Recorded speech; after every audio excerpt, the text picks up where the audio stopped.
नमस्कार, मैं सुभाष शर्मा, आपका YouTube का पुराना सहयोगी। आज काफी दिनों बाद आज आपके बीच में एक और नए मुद्दे पर अपने विचार रखने के लिए, आपसे अपनी बात शेयर करने के लिए उपस्थित हुआ हूं। आज का मुद्दा बहुत दिलचस्प है।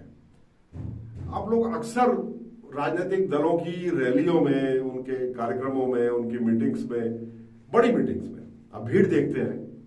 मैं आज आपको ये बताऊंगा, मेरा 48 साल का अनुभव है कि ये भीड़ कहां से आती है, कौन लाता है और ये भीड़ कितने प्रकार की होती है। ये मैं आज आपको इसके बारे में संक्षिप्त में बताऊंगा, ये अपने तजुर्बे से।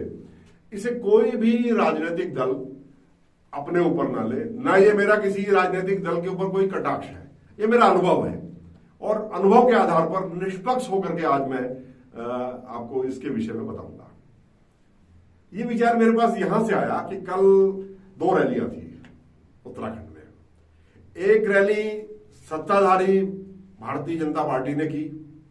जाहिर है सबसे मजबूत जगह या सबसे ज्यादा जहां चुनौती दी जानी चाहिए थी, भारतीय जनता पार्टी के मुख्यमंत्री, उनके 3 कद्दावर मंत्रियों ने, स्वयं धामी, सतपाल महाराज, उस क्षेत्र से में राजनीति का ककहरा सीखने वाले, का खा अल्फाबेट सीखने वाले हरक सिंह, जो वहां श्रीनगर विश्वविद्यालय में छात्र रहे, छात्र रहने के बाद छात्र नेता बने, छात्र नेता के बाद शिक्षक बने, वहां से विधायक बने और आज प्रदेश के बहुत बड़े नेताओं में से एक है वो। और तीसरे धन सिंह, जो एक किस्म से उनका स्वयंभू दावा बार बार पेश होता है मुख्यमंत्री पद का, जो वहां से विधायक भी है, मंत्री भी है, उच्च शिक्षा मंत्री हैं और भी उनके पास स्वास्थ्य विभाग भी अब धामी जी के मंत्रिमंडल में है।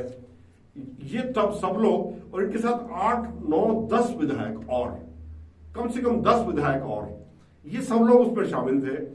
और जब ये तस्वीर आप देखते रहिए, ये तस्वीरें हैं, स्पष्ट कर दो, ये अनएडिटेड तस्वीरें हैं। इस तस्वीरों से मैंने कोई छेड़छाड़ नहीं करी, लेकिन जिस वक्त धामी बोलने के लिए आए मुख्यमंत्री, उस वक्त भीड़ नहीं थी।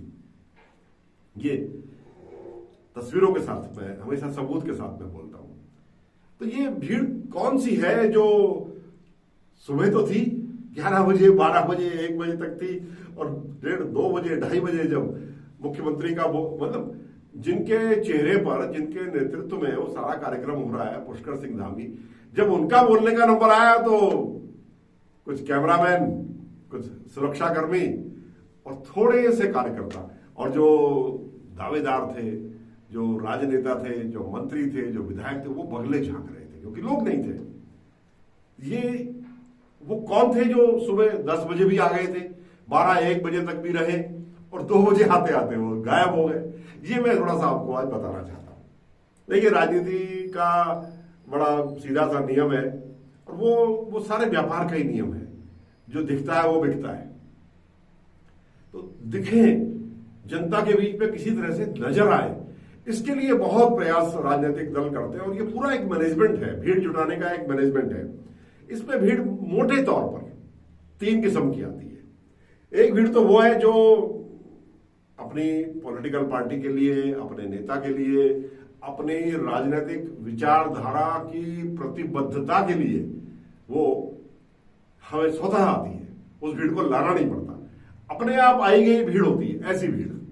और वो अपने एक खास नेता को या तो अपनी प्रेजेंस दिखाना चाहती है कि देखिए साहब हम आए हैं, या उनके विचारों को सुनने के लिए आते हैं। जैसे अटल बिहारी वाजपेयी जी को सुनने के लिए मैं भी जाया करता था। मैं उनका क्रिटिक था, लेकिन जब वाजपेयी जी आया करते थे तो भीड़ ज्यादा नहीं होती थी, भीड़ होती थी 7, 8 हजार, 6 हजार, 5 हजार, इतने की भीड़ होती थी परेड ग्राउंड में। लेकिन एक भी आदमी ऐसा नहीं जो लाया हुआ हो, सब आते थे। एच.एन. बहुगुणा जी जब यहाँ आते थे, यहाँ से 1-1, 1.25 लाख वोट से जीत करके भी गए हैं पार्लियामेंट। जब वो यहाँ आते थे तो उनके लिए भी 8,000, 10,000 इसके आसपास की भीड़ जुट जाती थी, 5-6 हजार भी होती थी। लेकिन वो होती थी जो स्वयं उनको सुनने के लिए आए हैं। या साध्वी रितंबरा के लिए एक भीड़ आई थी। वह 1991 की उस मीटिंग का आज तक कोई तुलना नहीं है। मैं इस बात को दावे से कह सकता हूं। 1991 के चुनाव में साध्वी रितंबरा ने जो सभा की थी, और रात हो गई थी, लगभग अंधेरा होने को था। मैं उस कार्यक्रम में, मैं भी अपने एक मित्र के लिए बगल की कॉन्स्टिट्यूंसी में काम कर रहा था, तो वहां से जब गुजरा तो मैंने ऐसी रैली देखी नहीं। वो सारे लोग अपने आप आए थे, उनमें से लाया हुआ कोई नहीं था। तो एक भीड़ वो जो सदा आती है, इसका मैंने आपको छोटी बड़ी हर किस्म की पब्लिक मीटिंग्स का उदाहरण देकर के समझाया। एक भीड़ वो होती है जो आपसे जुड़ी तो हुई है, लेकिन कहती है कि यार आप लोगों का काम है, हम तो राजनीतिक दलों की रैलियों में जाते नहीं, आप कह रहे हो तो चले जाएंगे, कैसे ले जाओगे, क्या करोगे? अच्छा, गाड़ी आएगी, ठीक है, मैं मोहल्ले की 10-5 महिलाओं को, 10-5 कार्यकर्ताओं को इकट्ठा करके बस में बैठा दूंगा, ले जाऊंगा, तो ठीक है। फिर उनको चुपके से कान में ये बताया जाता है कि वो खाना भी वहीं हो जाएगा। अरे खाने की क्या जरूरत है, लेकिन खाना खा लेते हैं। एक भीड़ वो होती है, ये जो आपसे जुड़ी हुई तो है, लेकिन ऐसे कार्यक्रमों में अपनी सहभागिता करने में थोड़ा संकोच करती है। ये दूसरे किस्म की भीड़ होती है। और तीसरे किस्म की भीड़ वो होती है जो सिर्फ भीड़ है, उसका किसी राजनीतिक दल से लेना देना नहीं है। बड़ी समझदार, सबसे प्रोफेशनल भीड़ वही है जो 200, 300, 400 रुपए जरूरत के हिसाब से, सीजन के हिसाब से, मांग के हिसाब से, माहौल के हिसाब से वो अपने पैसे तय करते हैं। उनके ठेकेदार होते हैं। हर मोहल्ले में कुछ चटक लोग होते हैं, चटक, वो गारंटी लेते हैं कि साहब ले आऊंगा, 40 आदमी आ जाएंगे, तो 40 के 34 भी हैं तो क्या फर्क पड़ता है, तो बाकी 6 लोगों के पैसा उसकी जेब में गया। फिर वो थोड़ा बहुत शाम की पार्टी का हिसाब किताब भी कर लेता है, हिसाब शाम को लड़कों को वो भी करना है। तो इस तरह के कुछ लोग होते हैं, इनके ग्रुप्स, सब ग्रुप्स, और ये भीड़ लेकर के आते हैं खूब। सबसे ज्यादा भीड़ मैं समझता हूं, आधे से ज्यादा भीड़ ऐसे ही लोगों की होती है। और इनको किसी पॉलिटिकल पार्टी से कोई लेना देना नहीं होता है ऐसे लोगों का, ये सभी के साथ आते हैं। कांग्रेस की रैली होती है तो, और इस बार तो मैंने आम आदमी पार्टी की रैली में भी ऐसे लोग मैंने देखे। हालांकि मैं आम आदमी पार्टी की रैली को पिछले जो 2-3 महीने में जो रैली हुई है अभी अरविंद केजरीवाल की, जो सर्वे चौक के पास से निकली थी, और मैं उसको सबसे बड़ी रैली कहता हूं। उस पर सबसे ज्यादा स्वतः स्फूर्त लोग थे, खुद आए हुए। लेकिन इसमें काफी लोग ऐसे थे जो इसी प्रकार से लाए गए थे, मतलब उन्होंने भी ये फॉर्मूला पकड़ लिया, क्योंकि कुछ भी हो भीड़ कम ना हो, ये सभी जानते हैं। क्योंकि आखिरी में मीडिया या जो देखने वाले लोग हैं या जो राजनीतिक पंडित हैं, जो उनकी किसी भी आदमी की स्थिति का आकलन करते हैं, उसका अंदाजा उसकी कार्यक्रमों में, उसकी रैली में, उसके नामांकन कार्यक्रम में, उसमें कितनी भीड़ उपस्थित थी, कितने लोग उपस्थित थे, उसको देख करके ही लगाया जाता है। तो ये हुई तीसरे किस्म की भीड़। कल के कार्यक्रम में धामी जी के साथ यही हुआ। ये मैं इसलिए कह रहा हूं कि ये बड़ा इंटरेस्टिंग एक सब्जेक्ट है, और ये कल को हो सकता है किसी अन्य नेता के साथ भी हो जाए, या मैं इस वक्त विश्वास कीजिए मैं किसी एक पॉलिटिकल पार्टी को टारगेट नहीं कर रहा, लेकिन मैं यहां ये बताना चाहता हूं कि ये हिंदुस्तान की राजनीति का चरित्र है। अब मैं यहां अगर कल के सर्वे को जोड़ दूं, कल का सर्वे देखिए क्या मजेदार सर्वे है। यानी लोगों को पार्टी तो भाजपा चाहिए, अधिकांश लोग कह रहे हैं हमको भाजपा चाहिए, भाजपा चाहिए। और जब पूछते हैं मुख्यमंत्री कौन चाहिए तो कहते हैं वो हरीश रावत जी चाहिए। यानी 22.4% लोगों को, ये एक सर्वे है, ये एक प्रतिष्ठित चैनल ने किया है, एबीपी न्यूज ने, और उनके पास पूरा इसका एक सिस्टम है। वो प्रभावित होते हैं कि नहीं होते ये मुझे नहीं मालूम, उनको किसी के कहने पर अपने आंकड़ों को ऊपर नीचे करते हैं कि या नहीं करते हैं, मैं इस पर कोई टिप्पणी नहीं कर सकता। लेकिन मैं सारे सर्वे जो है ना, सर्वे इनको थोड़ा सा गंभीरता से लेता हूं। ये सच्चाई के आसपास होते हैं, ये सच नहीं होते, लेकिन आज के माहौल के। तो देखिए क्या क्या क्या हिसाब किताब है कि पार्टी तो भाजपा चाहिए, ज्यादा लोग उसी को कह रहे हैं, कांग्रेस उससे 10% लोग कह रहे हैं, लेकिन मुख्यमंत्री कौन चाहिए? मुख्यमंत्री हरीश रावत चाहिए। तो ये विरोधाभास तो है। इसीलिए मैं कह रहा हूं कि किसी राजनीतिक दल की भीड़ से बहुत प्रभावित मत होइए। ये भीड़ें मैनेजमेंट के हिसाब से ऊपर नीचे होती रहती हैं। दूसरी तरफ मैं यहां फिर कह रहा हूं कि मैं ये सिर्फ कल की जो रैली थी, दोनों रैलीज, दूसरी तरफ कांग्रेस पार्टी ने भी कल ही से अपना अभियान शुरू किया। एक ने परिवर्तन यात्रा शुरू की, एक ने जन आशीर्वाद यात्रा। ठीक है, ये बड़ी हेल्दी पॉलिटिक्स है ये। ये एक स्वस्थ राजनीतिक परंपरा है। अब 4 महीने लगभग इस वर्ष में रह गए हैं और वर्ष खत्म होते होते ये उसमें आचार संहिता और फिर चुनाव की तारीखों की घोषणा उसमें ये कन्वर्ट हो जाएगा। तो 4 महीने पहले से माहौल बनाने का कार्यक्रम अब शुरू हो गया है। तो कांग्रेस ने जो कल की रैली शुरू करी वो मुख्यमंत्री पुष्कर सिंह धामी के गृह क्षेत्र से करी। भाजपा ने कांग्रेस पार्टी के प्रदेश अध्यक्ष गोदियाल जी, गणेश गोदियाल, उनके गृह क्षेत्र से करी। तो कांग्रेस पार्टी ने मुख्यमंत्री के गृह क्षेत्र से करी। कांग्रेस की जो कल की मीटिंग थी, मैं यह स्पष्ट बता दूं, जब पार्टी सत्ता में होती है तो साधन ज्यादा होते हैं, उसके साथ जुड़ने वाले, उसके साथ बसें देने वाले, उस पर लंच पैकेट्स, हजारों पैकेट्स देने वाले, बैनर देने वाले, झंडे देने वाले लोग ज्यादा होते हैं।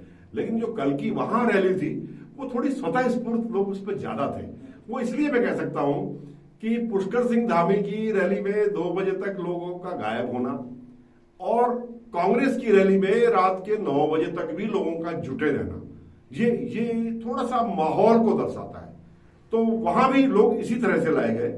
एक वो जमात थी जो प्रलोभन के जरिए लाई जाती है, और प्रलोभन हमारे जो सभ्यता का इतिहास है, ये इसका सबसे पहला अवगुण अगर इस हमारे समाज का है, सभ्यता के इतिहास का, तो प्रलोभन का नंबर उसमें पहले दूसरे में ही आता है।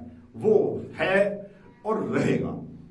दूसरे किस्म के लोग वो जो कांग्रेस पार्टी के समर्थक तो थे, लेकिन इन आडंबरों में, इन रैलियों में, भीड़ भाड़ में, भीड़ भड़क्के में जाना नहीं चाहते, तो वो साधन दे करके वो भी जुटाए गए।